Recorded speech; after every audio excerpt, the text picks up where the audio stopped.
In the mid-20th century, the American dream was not a political slogan. It was a tangible structure with a pitched roof, a two-car garage, and a quarter-acre of lawn. It was a single-family house in the burgeoning suburbs, a symbol of economic achievement, privacy, and personal autonomy. This home was an asset, a piece of private property that the family owned, controlled, and could pass down to their children. It was the fundamental building block of generational wealth and security across the Atlantic. Behind the Iron Curtain, the Soviet dream, as dictated by the Communist Party, was a tiny identical apartment in a massive gray concrete block, the Khrushchevka. It was not an asset. It was a lease, a gift from the state, conditional and without real ownership, promising equality but delivering uniformity, promising shelter but enforcing control. This profound difference in housing, in the very structure of where a person slept and raised their family, is perhaps the most visceral demonstration of the Cold War contrast. One system offered independence built on tangible property. The other offered dependence built on state permission. And if you stay until the end, you will understand how the walls of the Soviet apartment became a literal cage, stifling freedom for decades. The post-war housing boom in the United States, driven by government programs like the GI Bill and massive private investment, led to the rapid expansion of suburbia. Towns like Levittown became prototypes for mass-produced, affordable, single-family homes, making the dream of homeownership accessible to the vast middle class. The average American home offered space, a separate room for every child, a basement for storage or recreation, a yard for leisure, and, crucially, complete freedom from neighbors peering into your life. The key concept was privacy, a fundamental right that allowed personal life to flourish without state or communal observation. The Soviet response to its own post-war housing crisis, exacerbated by industrialization, was the Khrushchevka, named after Nikita Khrushchev, who championed the quick, mass-produced apartment block design. These were brutalist, utilitarian structures, built with thin, standardized concrete panels. They were intended to be temporary, a quick fix to move people out of barracks and communal apartments. But they became the permanent reality for millions. The average Soviet family of four was assigned a tiny apartment, often around 40 to 50 square meters, with low ceilings, paper-thin walls, and a combined kitchen and living space. The ideological justification was the elimination of the bourgeois concept of private property and the promotion of collective living. The practical result was a life defined by density, noise, and the constant awareness of your neighbors' lives. There was no private space to retreat to, no sound buffer. The two worlds offered diametrically opposed experiences of domestic life. The American home was a sanctuary. The Soviet home was a necessary shelter. The economics of housing ownership made the contrast brutally clear in the U.S. Buying a home was the primary engine of personal wealth creation, a long-term investment that accrued equity, allowing the owner to borrow against it, sell it for profit, and secure their financial future. The house was a negotiable, dynamic asset at the core of the capitalist system. The process was complex, involving mortgages, down payments, and interest rates, but it offered the ultimate reward of ownership. In the USSR, housing was technically free or extremely cheap, a major propaganda point intended to highlight the superiority of socialism. But this came at a steep, hidden cost. The state owned all housing, assigning it to citizens based on need, profession, and party loyalty. The apartment was not owned. It was merely occupied. Citizens could not sell the property, borrow against it, or freely pass it down. They were perpetual tenants of the state. This lack of ownership meant there was zero incentive to invest personal money in maintenance or improvement, resulting in the rapid degradation of the Khrushchevka blocks, which often looked dilapidated just a few years after construction. The system promised financial equality, but created real-world poverty of space and quality. Moreover, the housing assignment was a powerful tool of political control. Moving to a better apartment was a reward granted by the party, a favor to be earned, leaving citizens dependent on the bureaucracy for their most basic need. The American system tied success to property, giving the individual power. The Soviet system tied existence to permission, giving the state absolute power. The interior reality of the two homes reveals the profound difference in living standards. The American suburban home of the 1970s was often equipped with modern conveniences that were unthinkable luxuries in the USSR. Central heating and air conditioning provided climate control. Large kitchens with multiple appliances like dishwashers, large refrigerators, and garbage disposals made domestic life easy. Bathrooms were typically numerous, ensuring privacy and convenience for the family. The space allowed for dedicated furniture, comfortable seating, and personalized decor, allowing the expression of individual taste and personality. The Soviet apartment, the Khrushchevka, was Spartan by necessity. Kitchens were minuscule, often barely fitting a stove and a small table, making cooking a confined, difficult task. Plumbing was rudimentary and frequently required repair due to poor construction quality. The entire apartment often relied on central city heating that was unreliable and uncontrollable by the tenant, forcing them to rely on thick clothing indoors during winter. The lack of space meant multifunctionality was key. The living room often doubled as the parents' bedroom, and the furniture was usually standardized and bulky, reflecting the lack of consumer choice. Most damningly, the concept of a private bathroom was a massive upgrade over the older communal apartments. But even the Khrushchevka walls were so thin that privacy was an illusion. Every fight, every late-night conversation, every radio broadcast was audible to the neighbors, forcing a culture of quiet conformity. The American home facilitated personal comfort and individuality. The Soviet apartment facilitated compliance and minimized private expression. The symbolism of the driveway and the Dvor courtyard encapsulates the different social priorities. The American home was often defined by its driveway and garage, spaces dedicated to the private automobile, symbolizing freedom of movement, personal leisure, and the ability to access services without reliance on state infrastructure. The physical layout emphasized individual access and separation from the neighboring property, promoting a culture of independence. The Soviet apartment block was defined by the Dvor, the shared courtyard. This communal space was the heart of the block, where children played, women gathered, and clothes were hung. It was a space of mandatory interaction and communal observation. The architecture itself discouraged individualism, with large, identical facades and minimal variation. The layout of the Khrushchevka was designed for maximum human density and minimal infrastructure cost. There were rarely garages, as personal car ownership was low-end. Discouraged by the state, the focus was on the collective rather than the individual. The Dvor was a microcosm of Soviet society, a place where social norms were enforced and where any deviation from the standard was immediately noticed by the collective. The American suburban street was a collection of individual homes, each representing a separate economic entity. The Soviet microrayon, microdistrict, was a collection of identical units, all dependent on the central communal services, emphasizing the citizen's role as part of the collective whole. The American home offered escape. The Soviet apartment offered inescapable community, but this community often came with the heavy price of constant, low-level surveillance. The sheer speed and method of construction further defines the two contrasting architectural philosophies. The American suburbs were built through systematic, standardized private enterprise. Developers like the Levitt brothers perfected a streamlined process, where materials were delivered to individual sites and homes were constructed piece by piece, allowing for a degree of variation in facade, color, and interior layout, even within standardized models. The final product was a structure built primarily from wood framing, offering insulation, durability, and a comfortable domestic atmosphere. The Soviet Khrushchevka, however, was the ultimate triumph of brutalist mass production. They were built using the panelny dom method, where entire room-sized concrete slabs were prefabricated in a factory and then rapidly assembled on site, like massive Lego blocks. This allowed the state to build apartments at an unprecedented, frantic pace, satisfying the political mandate to house millions quickly.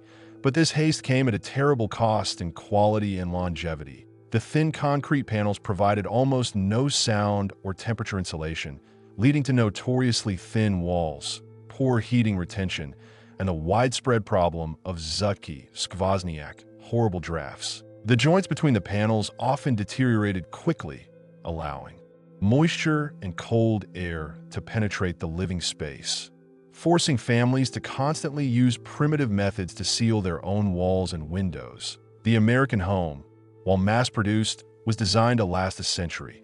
The Khrushchevka was designed to last 25 years, a temporary solution that became a permanent, deteriorating reality. The underlying message was that the comfort of the individual was secondary to the political goal of meeting the housing quota, a systemic negligence that degraded the quality of life for millions of Soviet citizens, turning their assigned shelter into a perpetual construction defect. The concept of the garage and personal storage reveals the fundamental economic differences between a consumption society and a scarcity society. The American suburban home almost universally featured a garage, often attached or integrated into the structure, a space dedicated not just to the family car, but to the storage of consumer goods, leisure equipment, tools, and bulk groceries. The garage was a symbol of the American consumer economy, allowing families to purchase large items, stock up on supplies, and engage in hobbies like woodworking or car repair. The basement, a common feature, offered further expansive storage space, securing the family's assets and providing room for expansion. The Soviet Khrushchevka was defined by its lack of storage. The tiny apartments had minimal closet space, and since car ownership was rare, there were no garages, forcing citizens to store their meager possessions in public hallways, on small balconies, or packed tightly under beds and in closets. This lack of space exacerbated the difficulties of Soviet life. The need to hoard food and goods in times of deficit, for instance, became a monumental logistical challenge within the confines of a 50-square-meter apartment. The most famous Soviet storage solution was the aforementioned Khrushchevsky Холодильник, Khrushchev refrigerator, a hole in the wall designed to use cold outside air, a technological concession to the lack of modern refrigeration technology and interior space. This contrast is stark. The American home had dedicated space for wealth and leisure. The Soviet home lacked even the space necessary for basic storage, forcing a permanent state of clutter and compression, another silent tax on the mental and physical well-being of the Soviet family. The role of the garden and outdoor space was a central ideological and practical difference. The American dream house included a private yard, a space controlled by the owner for personal leisure, gardening, barbecues, and recreation.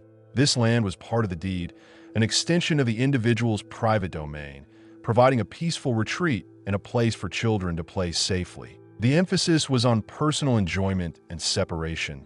The Soviet Khrushchevka complex, on the other hand, was surrounded by shared, communal land. The dvor, this land was state-owned and designated for collective use. There was no private gardening for pleasure, and while the space was communal, it was often poorly maintained, leading to muddy paths, dilapidated playgrounds, and a generally unkempt appearance. The only exception was the dacha, the small country house or garden plot, which was acquired separately and was the Soviet citizens' essential escape valve. The dacha was where people could finally have a tiny piece of land to call their own, where they could grow vegetables and store supplies, serving as a critical private counterpoint to the failed state system. However, the dacha required long, often arduous travel and was a luxury many urban workers could not afford, forcing the majority to contend with the stark, gray, communal spaces of the microrayon. The American home offered immediate, effortless access to private nature and relaxation. The Soviet apartment offered limited, often depressing communal space, necessitating a second, costly escape just to find peace and fresh air. This architectural choice reinforced the idea that private solace and individual cultivation were not priorities of the state. The communal apartment, the infamous kommunalka, though declining in number by the 1970s, still cast a long shadow, demonstrating the absolute nadir of Soviet housing policy and a stark difference in Western and Eastern concepts of privacy. The kommunalka was a large pre-revolutionary apartment where multiple, unrelated families were forced to live together, sharing a single kitchen, a single bathroom, and often just a single hallway. The lack of privacy was total, Every action, every argument, every personal relationship was conducted under the constant, unavoidable gaze of neighbors. This environment was a breeding ground for social tension, mistrust, and quiet desperation. It was the ultimate realization of the Soviet ideal of collective living, but in practice, it destroyed the notion of a private life. Even in the modern Khrushchevka, the memory of the communalka was strong, and the paper-thin walls of the new apartments ensured that a degree of surveillance and communal awareness persisted. The American home, by contrast, was built on the sanctity of the individual nuclear family, a protective barrier against the outside world. The physical distance between houses, the private fences, and the soundproofing were all architectural defenses of individual privacy.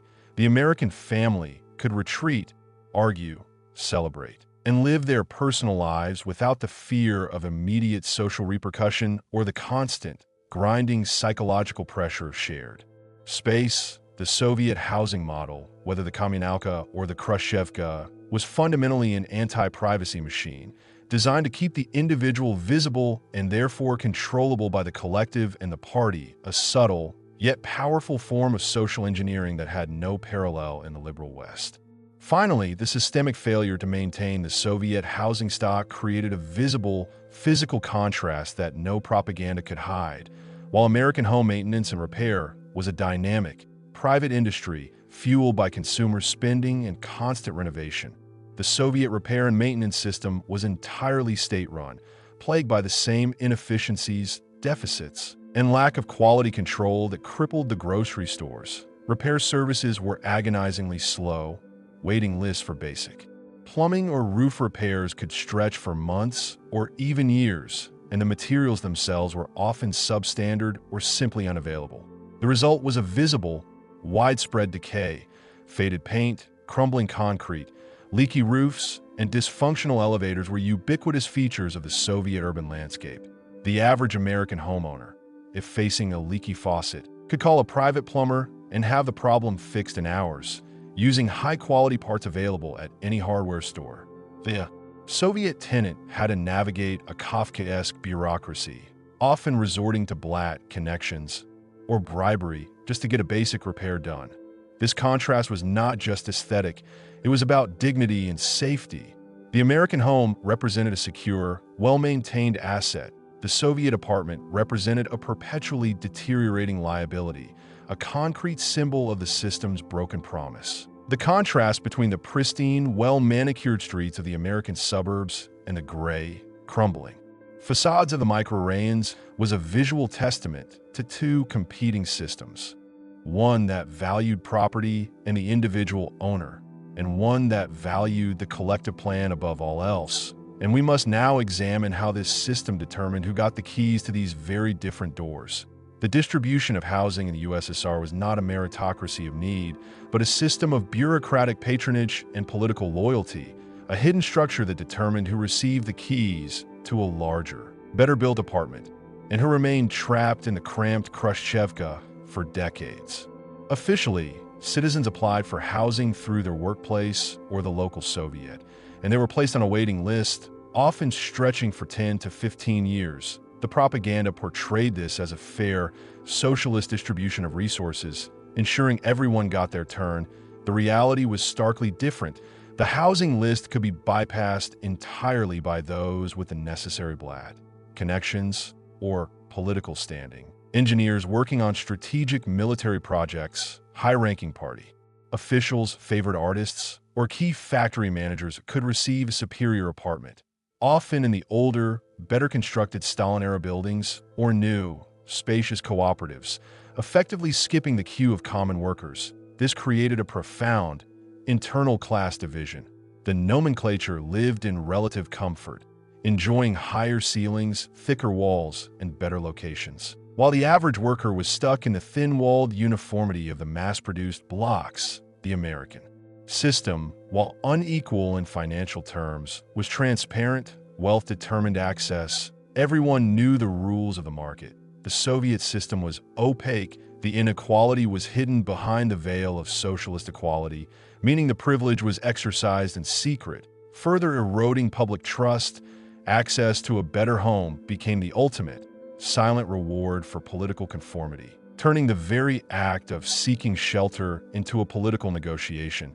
The state used housing as a leash, ensuring that citizens rarely complained or strayed too far from the official line, for fear of losing their place on the perpetually moving waiting list.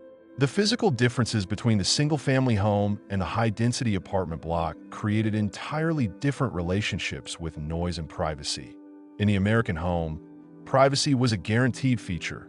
The wooden frame construction, the insulation, the physical distance between houses, and the presence of a private yard and garage created a natural sound barrier, allowing families to live, work, and entertain without constant fear of disturbing or being disturbed by neighbors.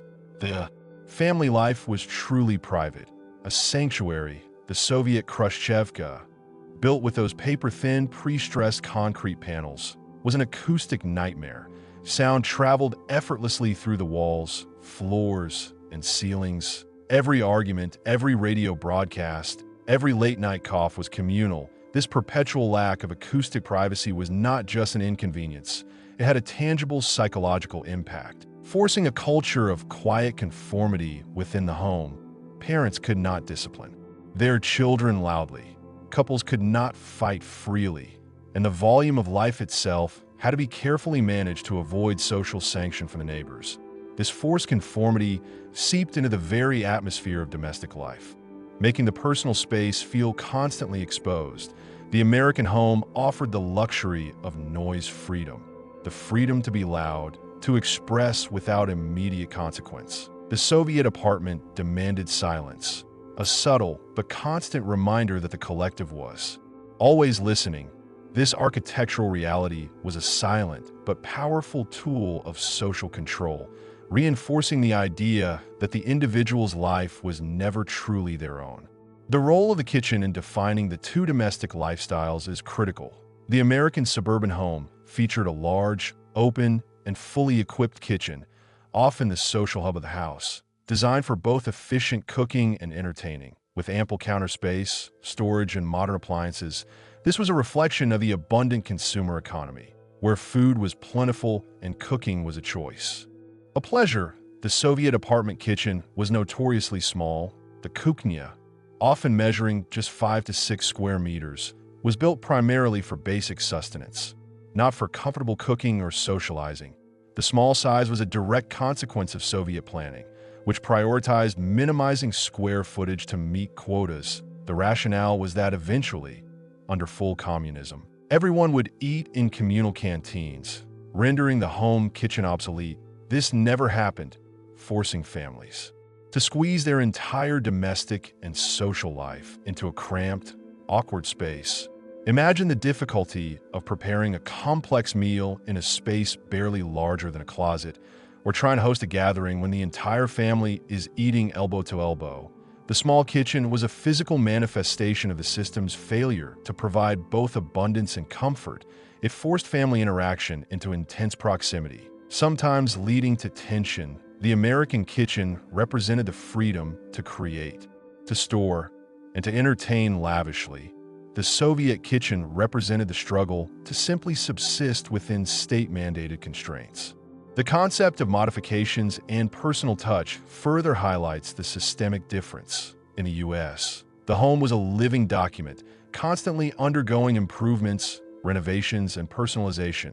The homeowner had the legal right and the financial incentive to paint, add rooms, finish basements, and landscape their property. This ability to physically shape one's environment was an exercise of personal freedom and a direct investment in one's future wealth. The American hardware store was a vast emporium of materials, tools, and options, fueling the DIY culture. In the USSR, modifying a state-owned apartment was legally complex and practically impossible. Citizens needed official permission for even minor structural changes, and more importantly, they faced the chronic deficit of materials. Finding decent paint, wallpaper, plumbing fixtures, or lumber was a struggle equivalent to finding meat in a gastronome. Any home improvement was an act of extreme resourcefulness, often relying on scavenged or low-quality black market goods.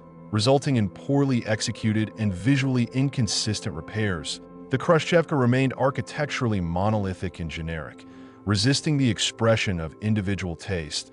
The only personalization was often achieved through temporary decor, heavy drapes, or the arrangement of furniture. The American home was a reflection of the owner's personality and ambition. The Soviet apartment was a reflection of the state's standardized gray. Utilitarianism. This lack of control over one's immediate physical environment fostered a deep, passive resentment, a sense of helplessness against the vast, unresponsive bureaucracy. The final, psychological weight of mobility versus stagnation defines the two housing worlds. The American suburban home was part of a mobile society. Homeowners could sell their property relatively easily and move for better jobs, education, or lifestyle changes. The home was a transferable asset, facilitating social and economic mobility. The Soviet system, by contrast, severely limited geographical mobility. A citizen's residence was tied to their propiska, a state-issued residency permit, which was necessary to legally live, work, and receive state services in a particular city. Obtaining a propiska for a desirable city like Moscow or Leningrad was extremely difficult, meaning that even if a worker found a better job elsewhere, they often could not legally move their family. The apartment, therefore, became a trap, a concrete chain anchoring the family to a specific location. The lack of housing ownership and the rigidity of the propiska system meant that Soviet families were fundamentally less free to pursue opportunity than their Western counterparts. The American home symbolized physical and economic freedom. The Soviet apartment, despite being technically free, symbolized a profound lack of freedom, a mandatory anchor tied to a state that dictated every major life decision. This deep, structural control over movement and residence was a cornerstone of the Soviet system, ensuring labor compliance and preventing unwanted population shifts, a control that no American homeowner could ever imagine enduring. The sheer scale of the Soviet housing project, while a statistical triumph touted by propaganda, was an ecological and urban planning disaster when compared to the organic, human-centric growth of the American suburbs. The Khrushchevka blocks were grouped into microraions, vast, uniform residential districts designed as self-contained units. These districts were supposed to include shops, schools, and services, all within walking distance, promoting a collective, state-dependent lifestyle. However, the execution was often flawed, with services frequently lagging behind the rapid apartment construction, leading to massive populations living in concrete jungles lacking essential infrastructure. The urban landscape was monotonous, dominated by the repetitive gray blocks. Dehumanizing and lacking any architectural identity, the American suburbs, by contrast, grew through private initiative, resulting in diverse architectural styles, personalized landscaping, and a sense of unique place. While reliance on the automobile was high, the core infrastructure, roads, utilities, schools, was built to serve the individual homeowner, ensuring responsiveness and quality. The Soviet microrayon prioritized the efficient movement of labor to and from the centralized factories, treating residents as fungible units, not as unique individuals requiring distinct domestic environments. The architecture itself was a psychological weapon, creating an atmosphere of inescapable uniformity, a visual statement that the individual was replaceable and their domestic environment was merely a function of the state's industrial plan. This difference in urban planning philosophies meant that the American lived in a house designed for human scale and aesthetic choice, while the Soviet citizen lived in an environment designed for maximum density and social control. The concept of property inheritance and generational wealth provides the final, damning economic contrast. The American single-family home was a primary vehicle for passing wealth between generations. When a parent died, the house and its accrued equity could be inherited by the children, providing them with a secure financial foundation, a down payment for their own property, or a sizable asset. This continuity of wealth was a cornerstone of the middle-class American economy, fostering long-term family stability and ambition. The Soviet apartment, being state property, offered no such benefit. When a parent died, The apartment did not belong to the children. It was simply returned to the state housing fund to be reassigned based on the bureaucratic waiting list. Children could often struggle for years to secure permission to stay in their family home. The property was not a legacy. It was a temporary lease. This absolute lack of inheritance stripped the Soviet citizen of a key incentive for long-term saving and planning. Why save money to improve a property you do not own and cannot pass down? The system deliberately stifled the accumulation of private, generational wealth, ensuring that every citizen remained perpetually dependent on the state for their housing security. The American home represented hope for the future generations, a guaranteed leg up. The Soviet apartment represented the perpetual resetting of the economic ladder, ensuring that no family could build an independent financial foundation outside the party's control. This systemic denial of property rights was the deepest form of economic subjugation, masking itself as equality. The material culture inside the two homes further underscores the consumer gap. The American home was a treasure trove of consumer goods, constantly being filled with new furniture, electronics, appliances, and personal items driven by advertising and the relentless pace of innovation. The quality of these goods was generally high, and the availability was instant, reflecting the consumer-driven capitalist economy. The Soviet apartment, lacking storage space and access to quality goods, was characterized by a severe material poverty. Furniture was often standardized, bulky, and drab, reflecting the lack of choice and innovation in state-run production. The few available electronics, like televisions or simple tape recorders, were often of inferior quality, unreliable, and difficult to repair. The overall aesthetic was one of unavoidable austerity, forcing a reliance on items that were decades old or personally fixed. This scarcity meant that the Soviet home was a space of material want, despite the state's claims of providing for everyone. The items that did exist were fiercely guarded and often displayed more for social status than actual utility. The American home was constantly refreshed by a thriving, competitive market. The Soviet apartment was static, defined by the stagnation of its industrial base. The material objects within the American home reinforced the ideology of individual prosperity and endless possibility. The sparse furnishings of the Soviet apartment reinforced the reality of socialist austerity and centralized failure. The difference was not just in what they owned, but in the power that ownership conferred. The final physical difference rests in the concept of the exit and the entrance. The American home featured a driveway, a front door, and often a back door, all leading directly into private space and offering multiple paths of entry and exit. The architecture emphasized personal control over ingress and egress, symbolizing freedom of movement and privacy. The Soviet apartment block featured a common, often dark and poorly maintained entrance hall, podiyezd, a shared space where the mailboxes, bulletin boards, and sometimes the babushkas, older women, sat. This entrance was the choke point, the place where all movement was visible to the collective. The podiyezd was where social norms were enforced, where messages were posted, and where the communal life intersected with the individuals. This single, shared point of entry and exit reinforced the lack of anonymity and the constant exposure to the communal gaze. The American homeowner could retreat into their private domain instantly. The Soviet resident had to pass through a shared, semi-public space every time they entered or left their apartment, a constant, subtle psychological pressure. This was a deliberate architectural choice, preventing the individual from fully escaping the watchful eye of the collective. The American house was a fortress of self. The Soviet apartment block was a permeable structure where the individual was always subject to communal awareness, a final, concrete illustration of two radically different concepts of freedom. The comparison is not merely between a house and an apartment. It is between two incompatible visions of human dignity.